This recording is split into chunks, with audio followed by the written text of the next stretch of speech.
Imaginez que la guerre est finie depuis votre naissance, mais qu'un homme continue de la faire, seul, caché dans un trou. Le 24 janvier 1972, des chasseurs sur l'île de Guam tombent, nez à nez, avec un fantôme.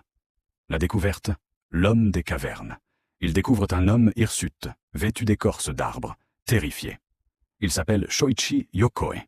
C'est un soldat japonais. Il vit dans une grotte minuscule qu'il a creusée lui-même à la main. Il se nourrit de rats et de crapauds depuis 28 ans. Pour lui, nous sommes toujours en 1944.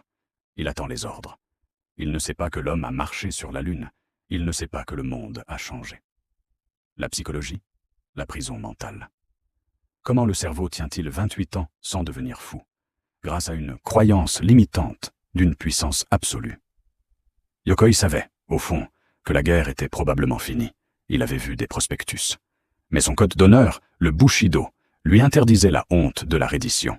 Son cerveau a préféré construire une réalité alternative où il était un héros en mission plutôt que d'affronter la douleur psychologique de la défaite.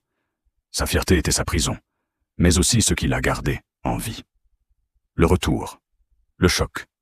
Quand il est rentré au Japon, en pleurs, ses premiers mots ont été « J'ai honte de rentrer vivant ».